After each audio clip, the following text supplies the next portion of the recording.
नमस्ते दोस्तों, स्वागत है आप सबका हमारे इस चैनल पर। आइए सुनते हैं शरद उपाध्याय जी द्वारा लिखी एक कहानी, एक बार फिर। शिखा ने कमरे में घुसते ही दरवाज़ा बंद कर लिया और धम से पलंग पर पड़ गई। नया नया घर, नए नए दुल्हन, सब कुछ उसे बहुत अजीब सा लग रहा था। 25 वर्ष की उम्र में इतना सब कुछ देखा था कि बस ऐसा लगता था कि जीवन खत्म हो जाए, अब बहुत हो चुका। हर क्षण यही एहसास होता कि असंख्य निगाहें उसके शरीर को भेदती हुई पार निकल जाती और आत्मा टुकड़े टुकड़े होकर जमीन पर बिखर जाती।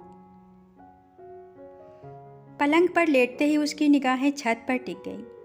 पंखा पूरी तेजी से घूम रहा था। कमरे की ट्यूबलाइट बंद थी। वह एक पीला बल्ब बीमार सी पीली रोशनी फेंक रहा था। अचानक उसकी निगाह कमरे के कोने में फैले एक जाले पर पड़ी, जिसमें एक बड़ी सी मकड़ी झूल रही थी। जाला पूरी तरह दिख नहीं रहा था, लेकिन मकड़ी के झूलने की वजह से उसका आभास जरूर हो रहा था। वह एकटक उसे देखती रही। इस जाल में फंसी मकड़ी की तरह ही उसका जीवन भी है।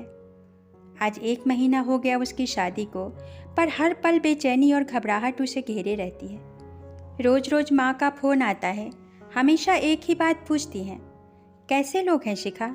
शेखर कैसा है? माता पिताजी का व्यवहार ठीक है? चल बढ़िया, वैसे भी पढ़े लिखे लोग हैं। माँ बार बार उसे कुरेदती, पर उसका जवाब हमेशा एक जैसा ही रहता, हाँ माँ, सब अच्छे हैं। वैसे भी यह उत्तर उसके जीवन की नियति बन गई थी। पहले ही उसने माँ बाप को कितने दुख दिए हैं। पुराने ख्यालातों के माँ बाप के लिए यह कितना दुखद अनुभव था कि 25 साल की उम्र में उसकी दूसरी शादी करनी पड़ी। उसकी आंखें डबडबा आईं। पीली रोशनी उसे चुभती हुई महसूस हुई। उसने उठकर लाइट बंद की और पुनः लेट गई। आंसू बरबस ही निकल पड़े। 3 साल पहले उसका जीवन कितना खूबसूरत था।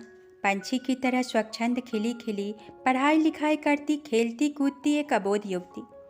माँ बाप भले ही बहुत ज़्यादा अमीर नहीं थे, अधिक सुख सुविधाएं भी नहीं थीं, लेकिन घर का माहौल कुल मिलाकर बहुत अच्छा था। वैसे घर में था भी कौन? अम्मा, बाबूजी, वह खुद और छोटा भाई नवीन, जो अभी हाल ही में इंजीनियरिंग की पढ़ाई पूरी करके निपटा था। दोनों भाई बहनों के बीच में गहरी समझ थी। एक अच्छी कंपनी में काम कर रहा था। घर पर माँ की तबीयत ठीक नहीं रहती थी। बातों बातों में बहू की बात चलने लगी, पर फिर सभी को लगा कि पहले लड़की के हाथ पीले हो जाएं, फिर नवीन की सोच सकते हैं। स्वयं नवीन भी ऐसा ही सोचता था। शिखा परिवार के इस आकस्मिक निर्णय से हैरान रह गई। अभी से शादी? अभी तो उसकी उम्र ही क्या है, पूरी 22 की भी नहीं हुई। उसने बहुत विरोध किया। लाड़ प्यार से पली शिखा का विरोध सफल भी हो जाता, पर तभी एक घटना घट गई। पड़ोस के त्रिभुवन जी के लड़के की शादी में शैलेश व उसके परिवार वाले आए। 2-4 दिन साथ रहे। त्रिभुवन जी से उनके संबंध बहुत अच्छे थे। उनकी लड़की विभा शिखा की अच्छी सहेली थी।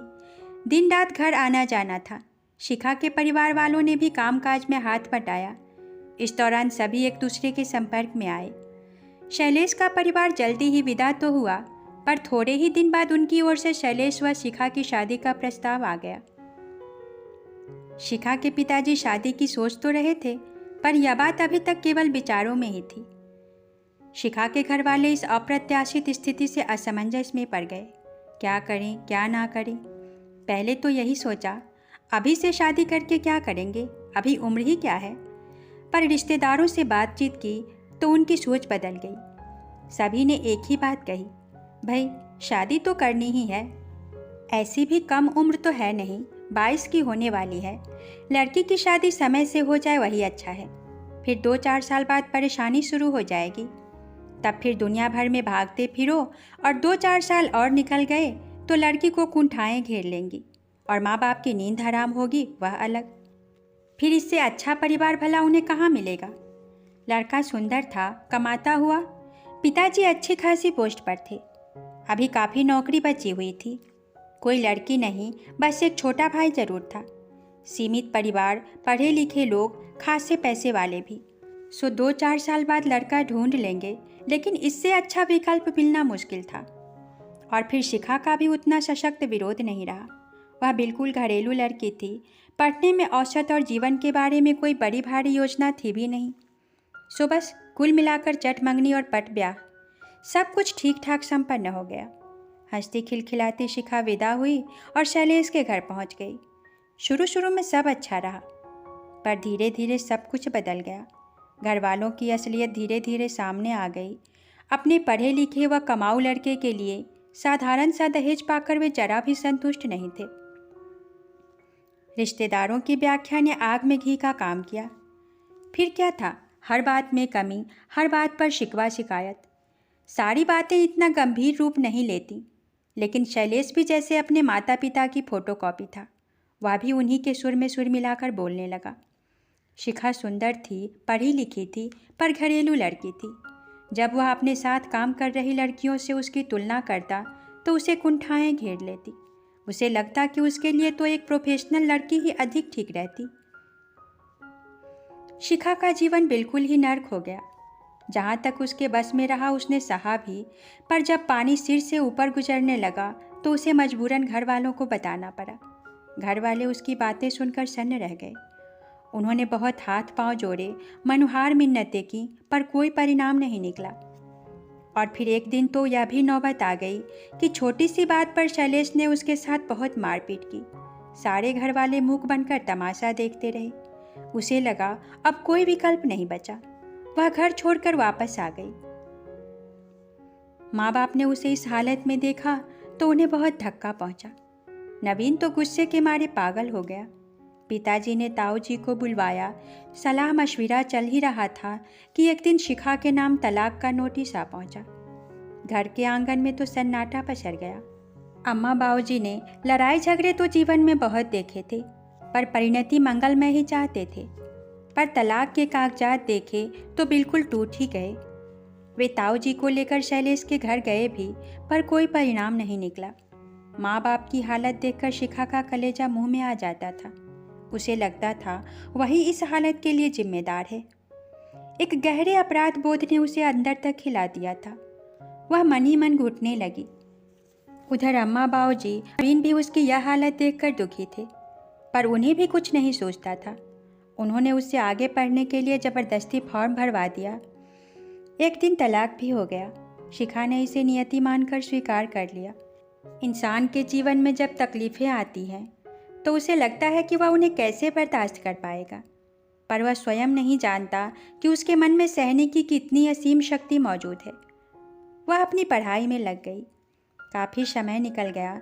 नवीन की शादी की बात चलने लगी। लोग बातचीत करने आते, पर शिखा प्रश्न चिन्ह बनकर सबके सामने खड़ी थी। इन हालात में उसका मन यही करता कि धरती फट जाए और वह उसमें समा जाए। नवीन को भी उसकी बहुत चिंता थी। उसने अम्मा बाबूजी पर जोर डाला कि वे दीदी को पुनर्विवाह के लिए राजी करें। शिखा इस बात को सुनकर बहुत भड़की, चिल्लाई, 2 दिन तक खाना नहीं खाया। पर फिर जब अम्मा उसके कमरे में आकर रोने लगी तो उसे लगा बस वह उनको और दुख नहीं देगी। उसने अपने आप को नदी में बहती हुई लकड़ी की तरह छोड़ दिया। अम्मा बाबूजी ने जो कहा कर लिया। बहुत कहा लड़का देख लो, एक बार मिल लो, पर अब बहुत हुआ। अब कुछ नहीं करना। जहाँ प्रभु ले जाए वह जाने को तैयार है। बहुत ही सीधे साधे ढंग से जल्दी ही शादी हो गई। उसने वरमाला के समय ही तो दूल्हे को पहली बार देखा, पर कोई एहसास उसके मन में नहीं जागा। बहुत ज़्यादा लोग इकट्ठे नहीं थे, फिर भी वह उन्हें बर्दाश्त नहीं कर पा रही थी। पल पल वे रस्में दोहराई जा रही थीं। हवन कुंड में अग्नि प्रज्वलित हो गई थी। छोटी व सूखी लकड़ियाँ चटक चटक कर जल रही थी। किस्मत है उसकी, यही सब दोबारा दोहराना पड़ रहा है। 7 फेरे, पहले और किसी के साथ, अब किसी और के साथ। पहले भी तो पवित्र अग्नि के सामने मंत्र उच्चारित किए गए थे, किसी ने मना नहीं किया था। क्यों नहीं निभा पाए वह वचन? पंडित जी ने सिक्के में सिंदूर भरकर शेखर को पकड़ा दिया। उसने मुस्कुराते हुए मांग में भर दिया। उसकी सूनी मांग एक बार फिर सिंदूर से चमकने लगी। सिक्के का सिर पर स्पर्श होते ही उसे अजीब सा लगा। क्यों दोहराया जा रहा है उसके साथ वही सब? क्यों कोई मंत्र इतना ताकतवर नहीं रहा कि वह उसके सिंदूर को बचा पाता? छोटी छोटी बातें उसकी मांग का सिंदूर उजाड़ गईं।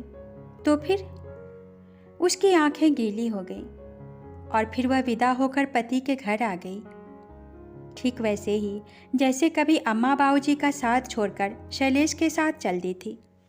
तब भी यही दोहराया गया था कि यही पति परमेश्वर है, यह घर ही तेरा सब कुछ है।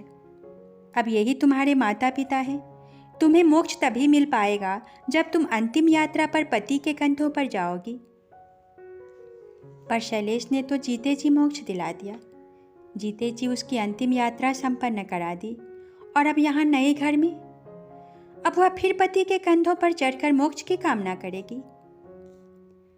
तभी दरवाजे की आहट से वह चौंक गई। आंखों से आंसू पोंछते हुए दरवाजा खोला। सामने शेखर मुस्कुराते हुए बोला, क्या बात है, क्यों अंधेरा कर रखा है? उसने शिखा को सोफे पर बिठाया और स्वयं भी सामने पड़े सोफे पर बैठ गया। तुम परेशान हो? वह फिर कुछ नहीं बोली, बस आंखों से आंसू गिरने लगे। वह एक क्षण रुका और शिखा के आंसू पोंछे। हम दिन रात देखते हैं, इतनी विसंगतियों से भरा है जीवन। हर पल कहीं ना कहीं किसी व्यक्ति के साथ ऐसा कुछ घटता है कि वह उसकी आत्मा को अंदर तक तोड़ देता है। पर किसी दूसरे की गलत हरकत का शिकार होने पर अपने वजूद को भुलाना या मिटाना कहाँ की समझदारी है? कोई दूसरा अगर बुरा निकल जाए तो तुम क्यों अपने जीवन को अभिशप्त कर लोगी? वह रोने लगी। नहीं, पर मुझे लगता है कि आपके साथ कहीं नाइंसाफ़ी तो नहीं हुई है। मैं आपके लायक नहीं। तुम भी बस, शेखर बीच में ही बोल पड़ा। सही तो यह है कि मैंने तुमसे शादी कोई सहानुभूति की वजह से नहीं की। मैंने तुम्हें देखा, तुम अच्छी लगी, बस यही सच है। अब तुम्हें मेरे साथ जीना है, एक एक पल। मेरा ध्यान रखोगी ना? मुझे तुम्हारी बहुत ज़रूरत है। शिखा क्या कहती? उसे लग रहा था कि उसके जीवन पर छाई कुहासे की परत धीरे धीरे हटती जा रही थी। वह शेखर से लिपट गई और उसके सीने में मुंह छिपा लिया। उसके आंसू निकलकर शेखर के सीने पर गिर रहे थे। उसे लगा कि उसकी पुरानी जिंदगी की सारी करवाहटें आंसुओं में घुलती जा रही थी। धन्यवाद। आशा है कि यह कहानी आप लोगों को पसंद आई होगी। इस कहानी को सुनने के बाद इस कहानी और वीडियो के संबंध में अपने विचार और सुझाव कमेंट बॉक्स में अवश्य भेजिएगा। और हाँ, यदि आप इस चैनल पर नए हैं तो कृपया हमारे इस चैनल को सब्सक्राइब जरूर करें। शुक्रिया।